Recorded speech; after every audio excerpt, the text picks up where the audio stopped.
Thank you all for coming on the last day at 9 a.m. You can see we're at Designing Content for Drupal, Defining and Evaluating Site Structure with Confidence, so hopefully you're all in the right room. The emphasis hopefully will be on with confidence by the end of the talk.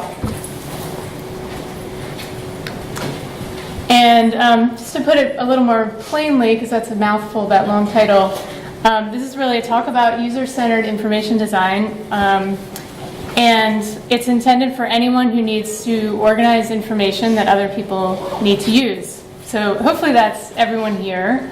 And just to get a sense of who's here, are there content strategists in the room? Okay.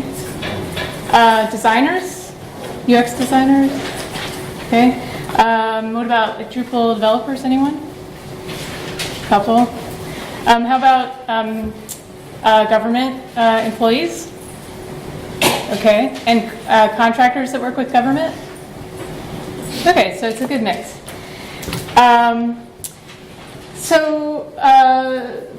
Just to elaborate a little bit on what I mean by user-centered information design, I'm talking about a specific approach to designing the information architecture for a website.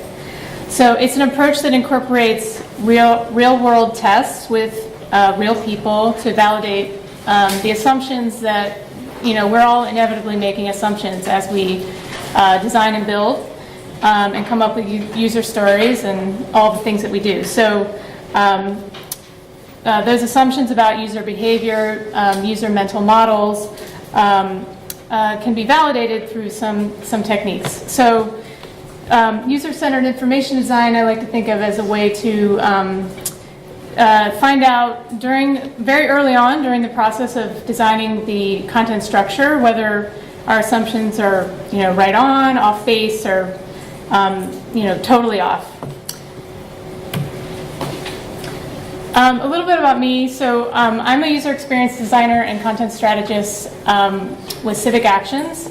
My background is in fine art, and actually still have an active career as a visual artist as well. Early in my career, I worked in arts administration, working in a number of museums and other nonprofit arts institutions, and later came into graphic design using my art background, and then eventually got into tech, I guess about 7.5 years ago, something like that. And started out as a project manager, and then my design sort of background just crept back in and I couldn't stay away. So now I work as a UX designer, but a lot of my focus is on information architecture and content strategy.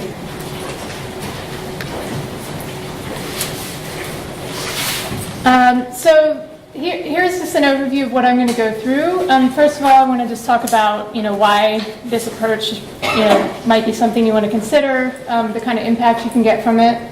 Then I'm going to look into two techniques in a little more detail, and then I have a couple demos, and that's probably going to be the bulk of the time. I'm going to try to get through the slides pretty quickly, and then when the slides are shared out, there'll be some links that you can get to for additional resources at the end. Okay, so why is user-centered information design worth your time? Taking a user-centered approach to information architecture will help you feel confident that the people visiting your website will know which content is most important. So that's the first thing. You'll be able to validate whether the content categories and navigation labels that you're using are appropriate for the audiences that you're trying to reach. And, oops, I jumped ahead there, but you'll be able to find out if people can actually find what they're looking for. And most importantly, and this is the thing that I find really exciting about these techniques, is that you'll be able to know these things or have a much better sense and more confidence in the direction you're going before you actually invest time in developing the architecture or doing any kind of visual design or things that kind of will take much more time and energy. Okay, so the techniques that I'm going to focus on today are card sorting and tree testing. And card sorting is, most simply, it's a way to find out how people classify content. And tree testing is a way to find out whether people can find content. So they're quite different, but they're often used together or in sequence, along with some other user research techniques. And one thing that's important to point out is that these two techniques really only deal with organization and labeling. So they don't directly address the other fundamental elements of information architecture, which are navigation and search, and they don't really address the content itself. So you're going to need to still use other methods and techniques to validate ideas in those areas, but these two techniques are really great for validating your organization and your labels. And the reason why this, I'm not going to get into the theory because there's not really time for that, but one reason why these techniques are super useful is because people always, there's always multiple ways to organize things. There's never a really clear answer. For example, people may want to organize their books by color or by the Dewey Decimal System, right? And depending on, how you're searching for a book, one of these will make more sense to you than the other. I find this to be just like a great metaphor for this problem. Okay, so the first technique, card sorting. In her book called Card Sorting, information architect Donna Spencer, who really pioneered this technique and tree testing, she sort of invented these things, defines card sorting as a powerful technique for learning about, 1, how people think about categories and concepts, 2, how they describe them, and 3, what information belongs in which category. And she really emphasizes that it's really a way to learn about the users and less a method for creating your navigation. You still have to bring in a lot of other information and your own expertise and experience when you do create that navigation, but this technique can help you really understand how the people you're trying to reach are thinking about the information you're trying to share with them. So card sorting is deceptively simple. Basically what you do is you add content to cards, and historically it's been index cards, and it's been used in other industries other than web technology. And then you ask some people to organize them in groups that make sense to them. So it's really, that's it, quite simple. So you're probably wondering, why would I do a whole talk on this? But there are a few complications to it. The first is that choosing the content is actually one of the hardest things. And if you select content that is too dissimilar, like if the structure or the sort of hierarchy level of the different pieces of content you're giving to the users to sort isn't parallel, they're not going to be able to group them very meaningfully.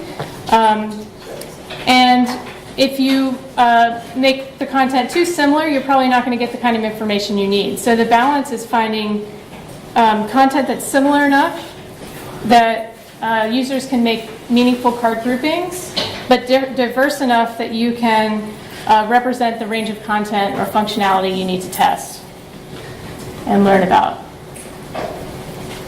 And we'll talk a little bit about this in the demo, but this is an area where I think through trial and error and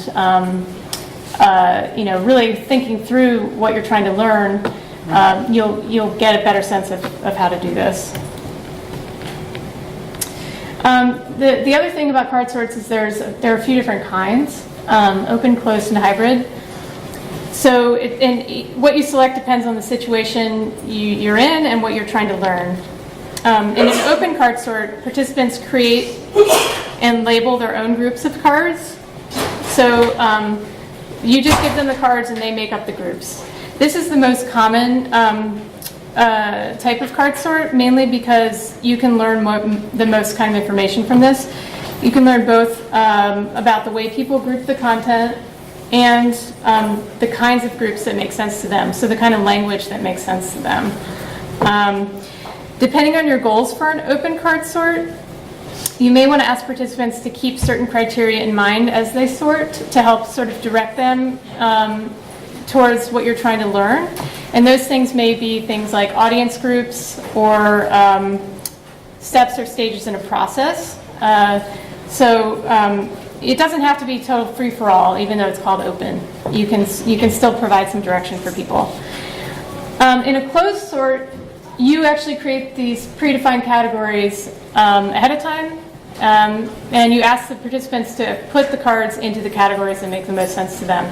So if you have a website that has a fixed structure that you're not going to be able to change, but you're adding maybe some new content to it, or you want to test out whether the content that's on the site is in the most logical place for your users, you could use a closed card sort. But obviously, you're not going to learn about the sort of language they would use or what kind of categories they would actually choose. So you would only want to use this in a situation where you're limited in some way. You just won't learn as much from it. Let's see. And then a hybrid sort is really a combination of the two. So, for example, you may provide some categories if you know there are going to be some big buckets for content, and then and allow users to add one or two additional ones for some wildcard kind of content. And then the other thing you have to decide when you're planning one of these is whether you want to involve your participants as a team or individually. And there are pros and cons to each approach. And it depends also if you're doing it remotely or in person. So if you are in person, doing a team sort can be useful in terms of just being able to overhear the discussions that the group is having to get some insight into why they're making the decisions they're making. But with groups, there's always the risk that someone may skew the whole dynamic of the group, and then you may not get very useful information in the end. In an individual sort, one of the reasons to do it would be to just get more responses. You can run them concurrently, unmoderated. So you can do that with a remote tool, which I'm going to show in a minute, or in person. You can also run individual sorts in a moderated fashion so that you can actually have the person talk through what they're thinking as you do in a traditional usability study, but that would just take a little bit more time. So it depends on what your situation is. Quick question? Yeah. In the past, when we've done team sorts in person, sometimes we would have people group things silently. Is that a best practice, or is that just the way that we happen to do it? I think it's probably just the way you happen to do it. I mean, I think the team sort can be great just because you can actually hear the discussion. Like, that's one reason to do it. But so you had people all together sorting without talking to each other? Yes. Interesting. in specifics, yeah, and I don't recall the reason for it. So. Okay. Yeah. Okay, so Spencer breaks this technique down into 7 steps, and for the purposes of the talk, I'm going to focus mostly on just these 4. We're not going to get into recruiting, we're not going to have time to run an actual sort right now, but we will look at these other steps. And before we do that, I want to just go through tree testing and sort of introduce it at the same high level. This is a really great wiki. There's a screenshot there on the left, put together by a UX designer named Dave O'Brien. And I recommend that to anyone who wants to learn more about tree testing. As you can see, there's like 16 sections, so obviously I'm not going to cover all that right now. But as he puts it, tree testing is a simplified way to measure how easy it is to find items in a site structure. And it originated, as I mentioned before, as a technique created by Donna Spencer, but it was a paper-based technique. Now it's mostly done with online tools, just because it's easier to sort of organize it that way, but also the analysis is much easier that way. And what is a tree? So a tree in tree testing is basically just the hierarchical structure of a website or information space. And it's usually represented by just a text-based multi-level list of text. So it doesn't have any kind of design. There's no fonts.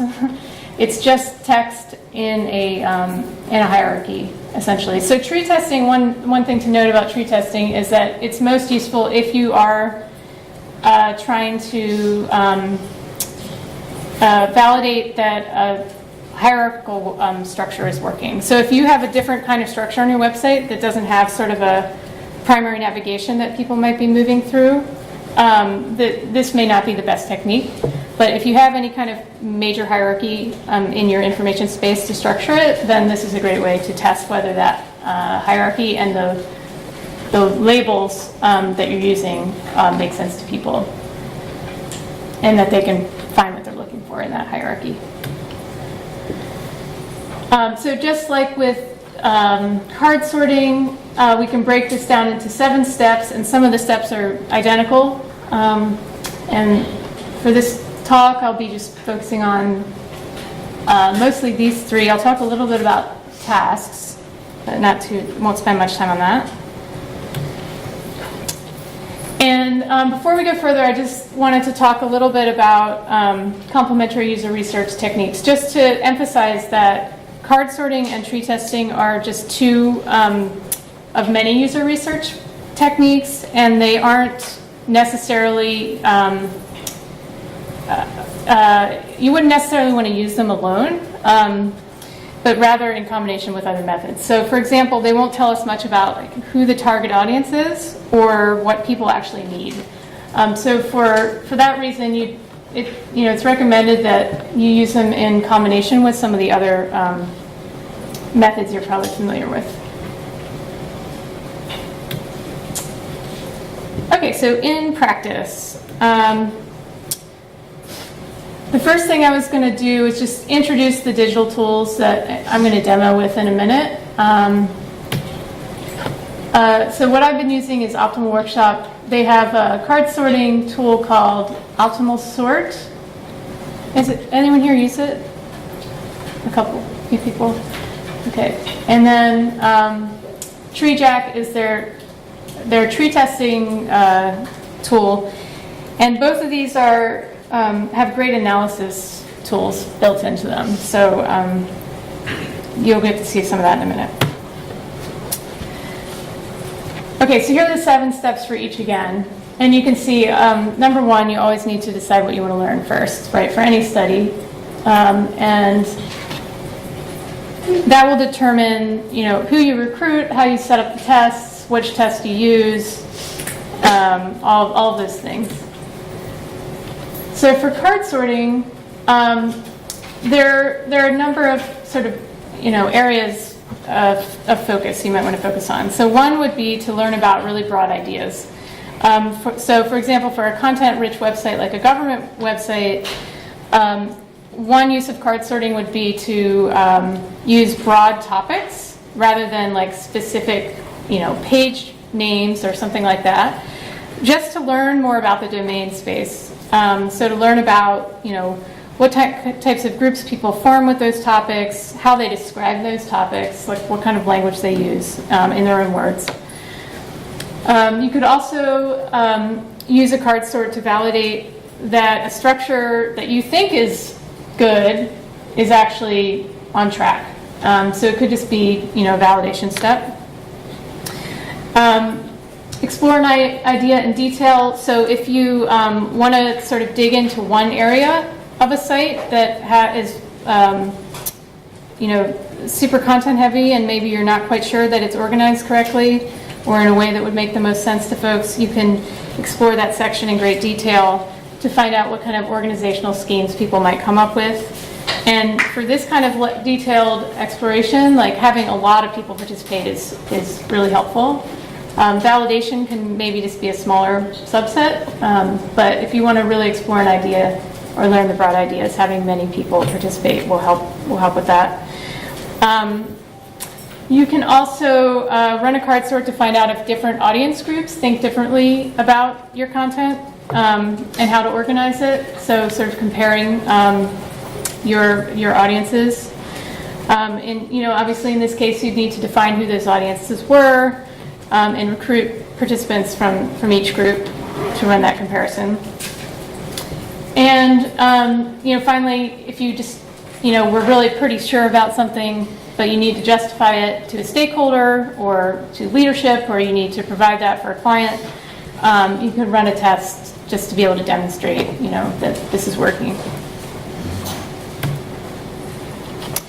And so tree testing, on the other hand, is helpful for validating ideas about a possible site structure or uncovering ideas in a structure.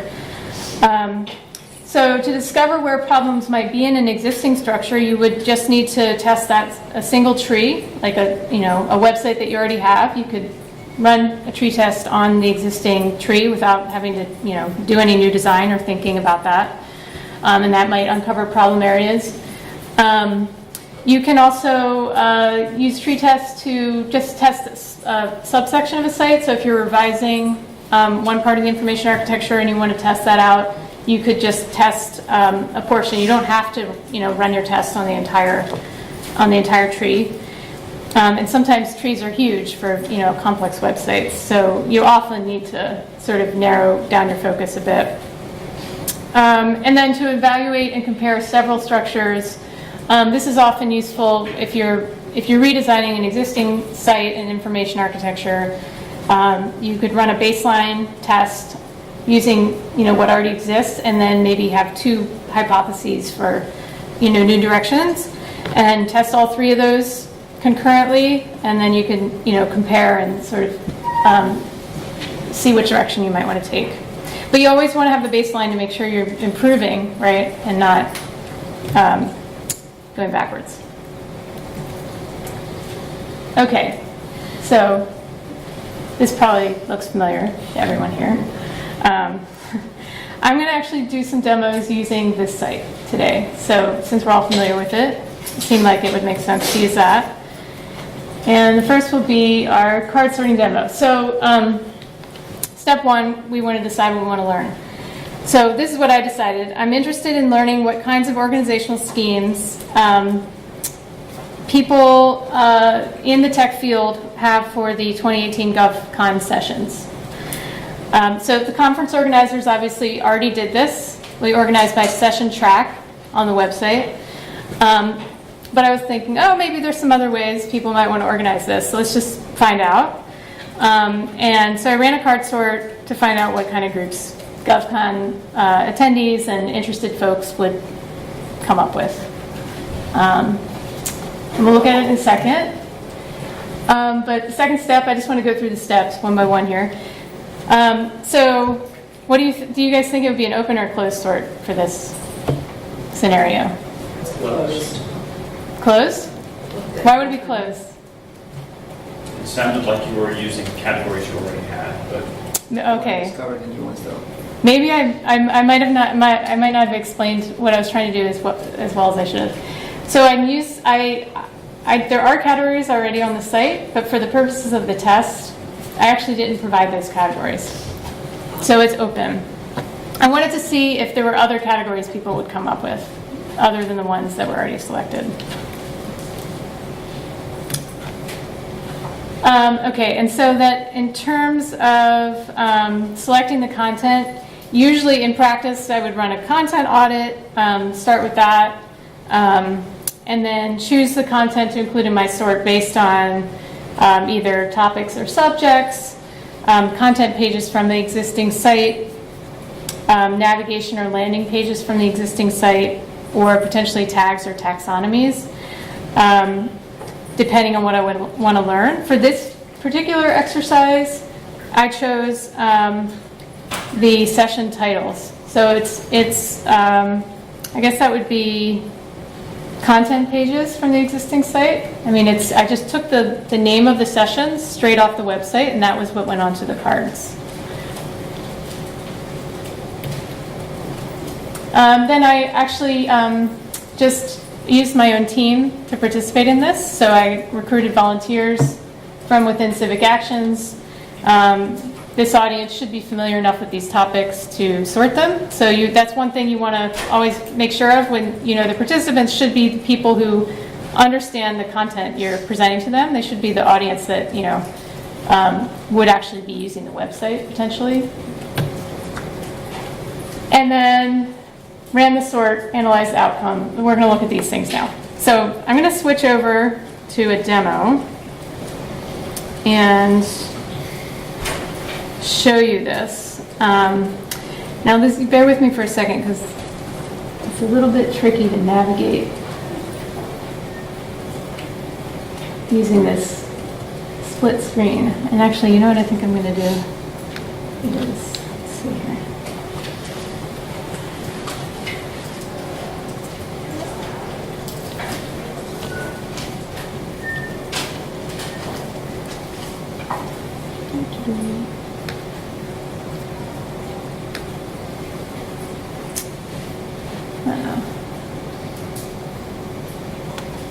Hang tight for 1 second. Technical difficulty.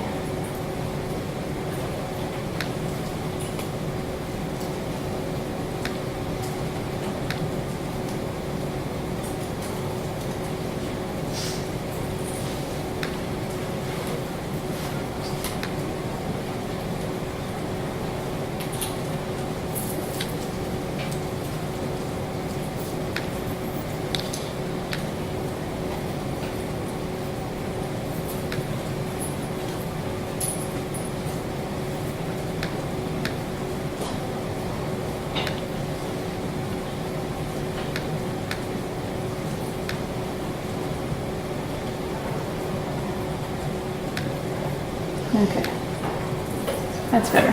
Okay.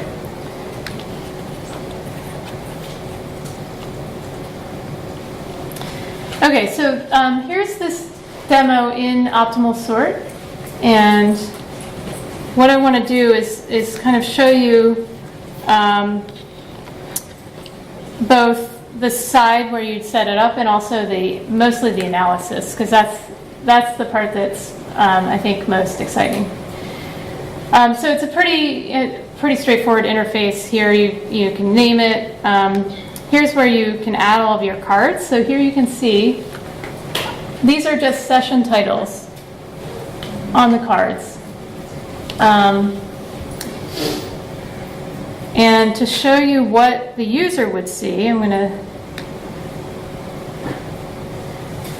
So this is a demo that's built in. This isn't my demo, but this is to give you a sense of what the user experience of this is. So the people who participate, they may have some survey questions, which I didn't include in mine. But this is the interface. So you can see on the left side are our cards. And you could also do this with index cards on a table, right? There's no reason you have to use a digital tool. And as a user, I can just start moving these around. And the instructions are here, so it's pretty straightforward. And then I can start grouping into multiple groups. And I'm not really looking at what they are, but then this is the part where, for an open sort, I can name this. So I'm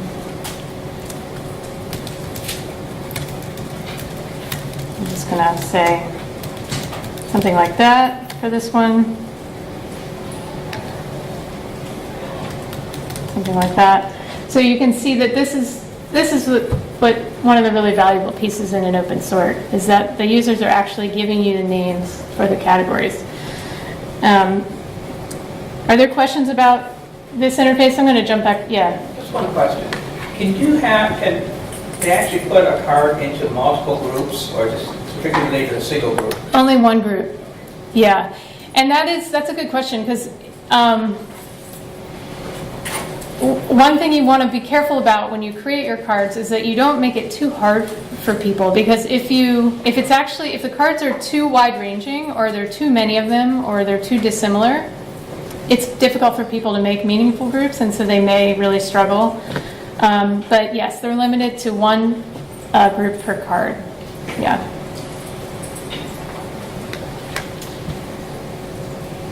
So I had 30 cards in this sort, and they were just randomly chosen from sessions that happened over the last couple days. And I did not create categories because this is an open sort. And I didn't use any of these other things like the questionnaire, but in this tool you can actually add survey questions. So if you want to know, for example, I could have asked, I could have had like a multiple choice and said, what is your role? Content strategist, designer, the same question I asked you at the beginning, so that you can have that kind of information to, track against your results, to see if audience group is, if there are patterns that you can extract from that. Quick question. Yeah. Are the categories kind of a single layer level rather? So, cards just sort into category and there's no subcategories? That's right. Okay. Yep. Yeah, so it's just a single. Yeah, so that's another reason why you want to kind of stay in one level of a hierarchy when you're setting this up, because otherwise people may get confused and want to do that, and you want to try to avoid confusing people as much as you can. Okay, so let's look at the results there.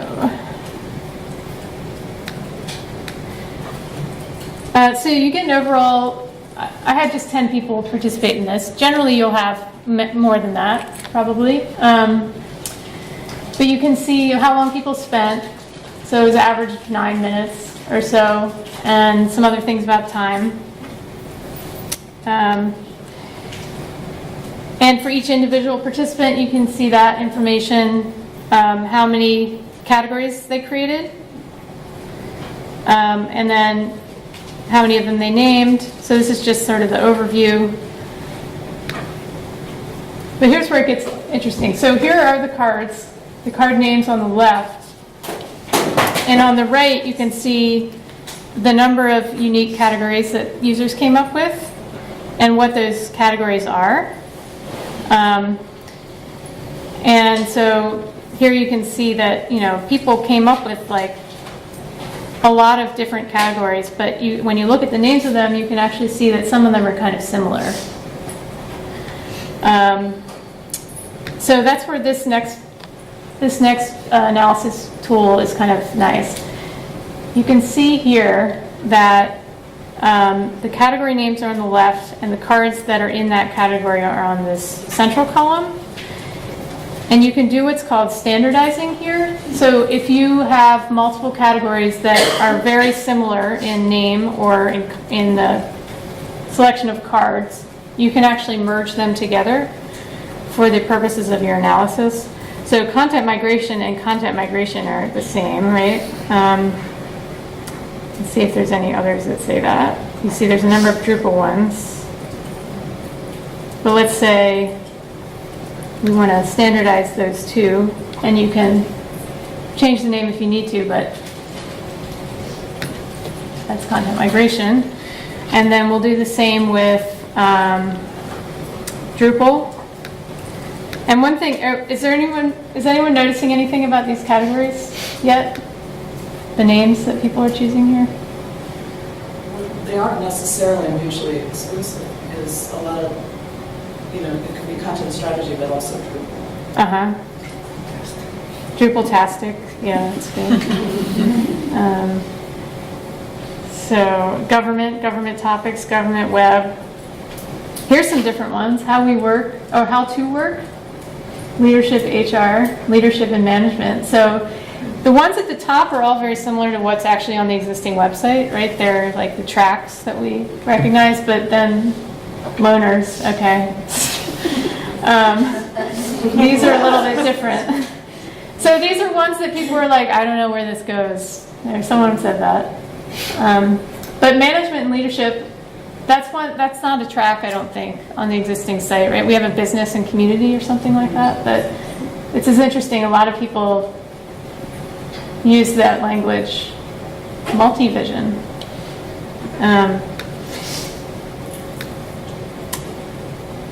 I haven't actually gone through and looked at all of these. This was just, people were doing this last night, so. Site building and performance. Strategies. So you can see that maybe there are some slightly different ways to organize stuff than the way that the tracks that exist. Tools would be an interesting one. But here we have UX, so we can combine these. I won't spend too much time on this because I want to show you the next thing, which is pretty cool.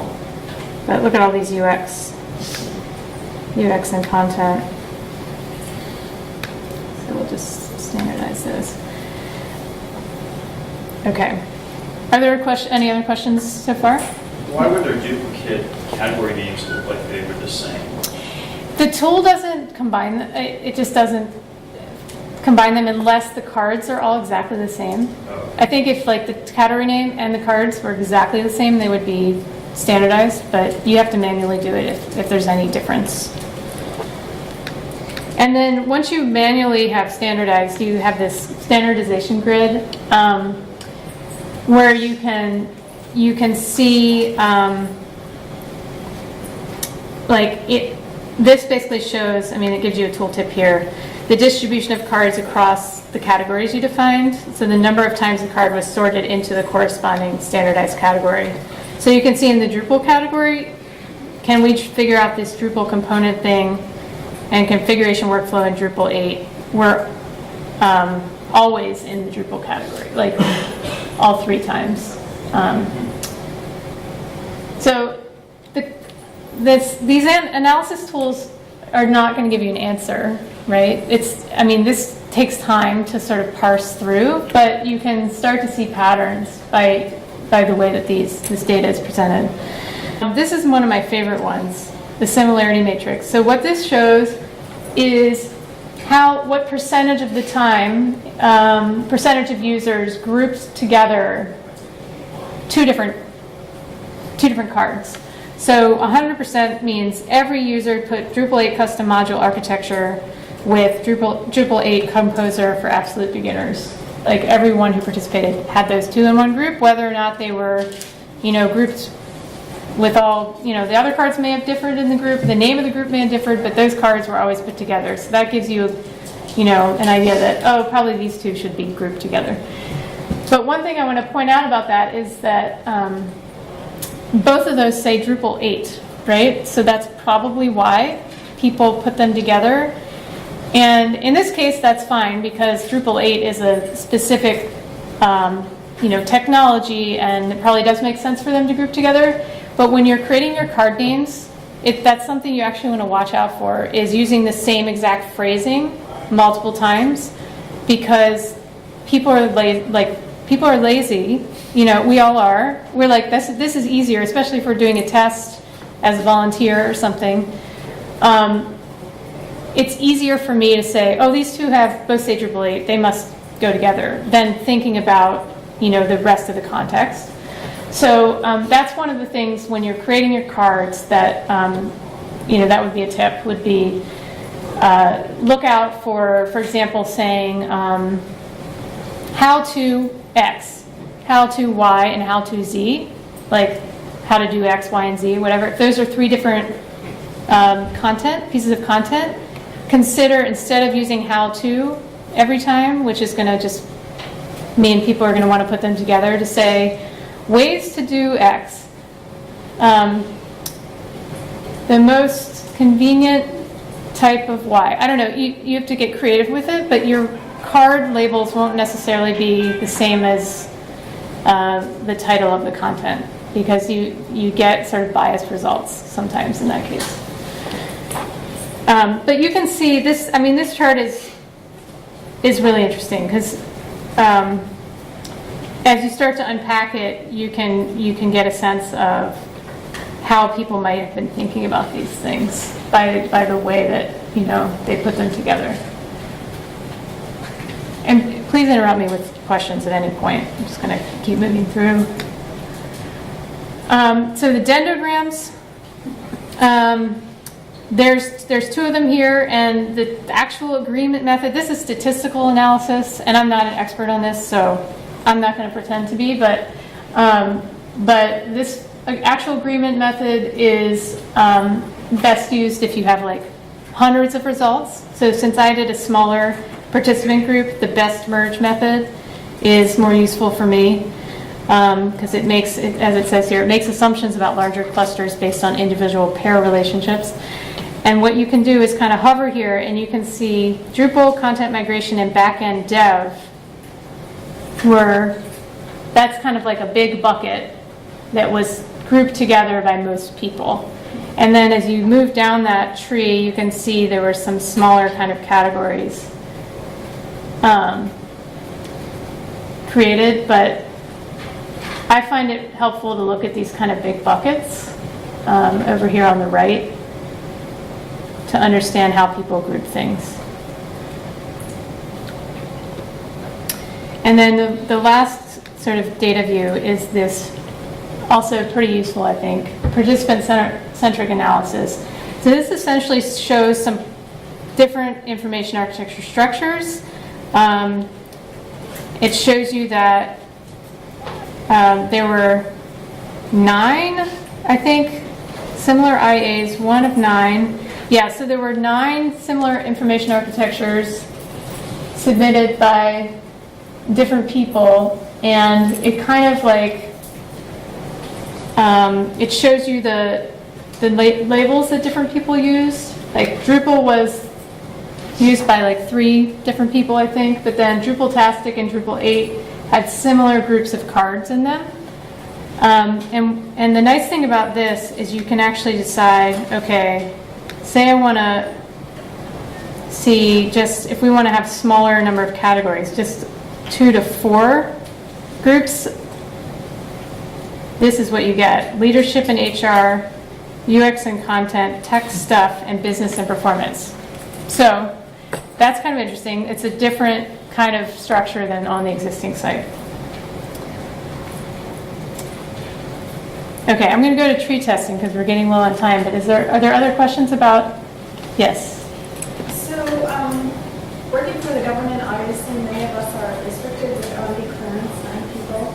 Mm-hmm. And even doing fast track, you don't have time, and they don't understand card sort and tree test. It's kind of a nightmare. And on the site, it says 40 to 50 at least is best for these. So how do you have tricks of the trade, or For recruiting, or? 9 folks who are doing this? How effective is it really? Yeah, no, you do want more. I mean, this was just for the purposes of the demo. I just asked my team for like 10 people to volunteer.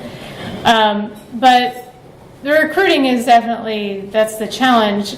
With this tool, you can actually, you can do recruiting through the tool, but if you're trying to reach a very specific audience, like for your agency, and you've defined who that audience is, that can be one of the slowest things, is like getting 40 people to participate. Well, you can't get 40, you can only get 9. Oh, that's all you're allowed to do. Yes, right. You could run it, maybe, can you do multiple tests with more than 9, or is it 9 total? Technically, you're supposed to change my question. Okay, yeah.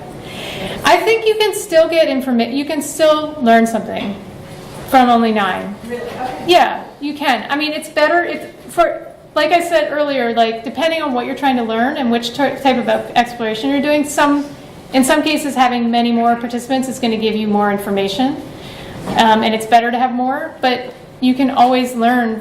From one usability study, you learn something, right? So even if you have 9 people, it's better than 0. Yeah. Yeah. What's your advice for me in this situation when we did card sorts and we basically got 3 results? And one set was like the 10%, I'm going to ignore those. And then there was like a 50-50 split among the rest where they all did this or they all did this. And they weren't saying there wasn't overlap. And we actually did a hybrid IA to try and make both of those groups happy. But what's the standard recommendation? I mean, I think it depends on the situation, but I mean, one thing you could do is try to do a second test using those, maybe do a closed sort or a tree test to test those 2 structures to get more information. But if it's 2 different audience groups who are sorting in 2 different ways, you could incorporate that into your IA, right? You could have like 4 teachers and 4 whatever, like you can sort of incorporate 2 structures, and maybe that's what you did? That's what we did. Yeah. It was basically, this was for our intranet, we basically had people who wanted what I think it was identity-based. I am this kind of employee, I am this kind of employee. Yeah. And people who had task-based thoughts. I need to do something like this. Right. I need to do something like this, and never the twain should meet. And that's not a problem to have both of those structures. It's just then you get into your interface design and how the user experiences, but I think that's fine. Yeah. I've been explaining it for 5 years, so I just want to make sure. Yeah, no, I think that seems good. All right, I know this took longer than I planned, so I apologize, but I do want to show the tree test really quickly, at least to show you how that works, for those who don't know. So here's how the user experience of taking the test works.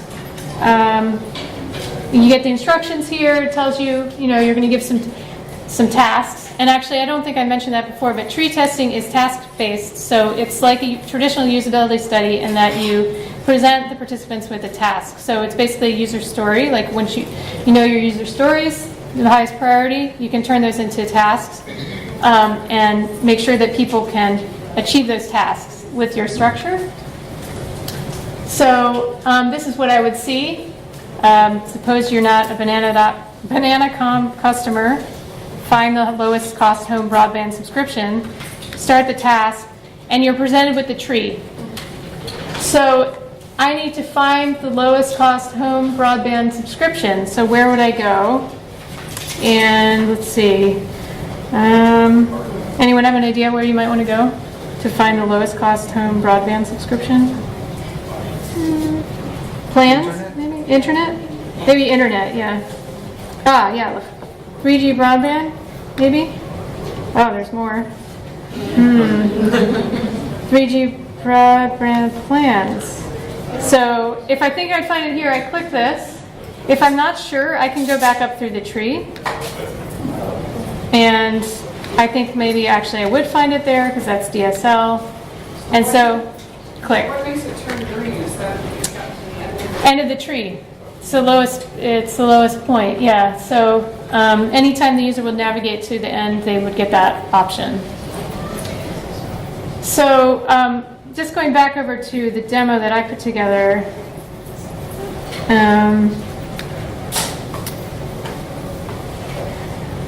So these are the tasks that I wrote for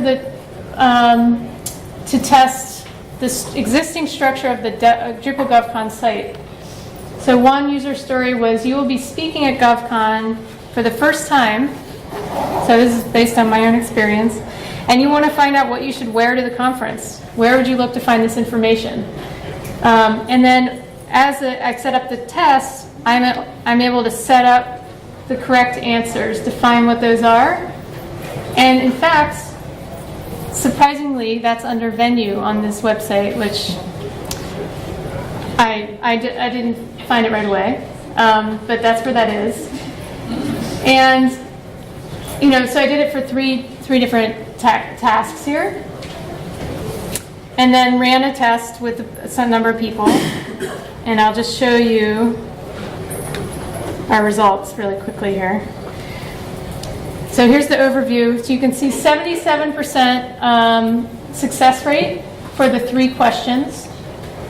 And 63% directness. So the directness, when I went through that tree and then I went back up and went back down, that was an indirect success. So even if I'm successful, if I have to sort of navigate back around, then that shows me that there may be some confusion. And then if I look at the 3 tasks, I can see that question number 1, that one about what to wear, actually had a pretty high failure rate by the people who participated. The other 2 were fine. So that would be an area where I might want to reconsider where that information lives in the structure, or the kind of label I gave to the navigation or whatever. And then I realize we're running out of time, so I'm just going to show you really quickly some of the kind of graphics, visualizations you get here. So you get these charts where you can see, direct and indirect failures. If people skip, you can see that as well. And then you actually can zoom into this and see exactly what people did, what paths they took. So it's really rich information. Just from such a simple test, you can get a lot of insight into how people are thinking and moving through the structure that you have. I think I'm going to stop there because I know people want to get to another talk, and just if there are any other questions, I'll stay here. But yeah. Tree Gen plans, you get like a demo for limited analysis, or Yeah. You can do a demo and you just have a limited number of participants. Yeah. and limited number of questions. Yeah. Yeah. But you can try it that way, which is great. Yeah. Anyway, thank you.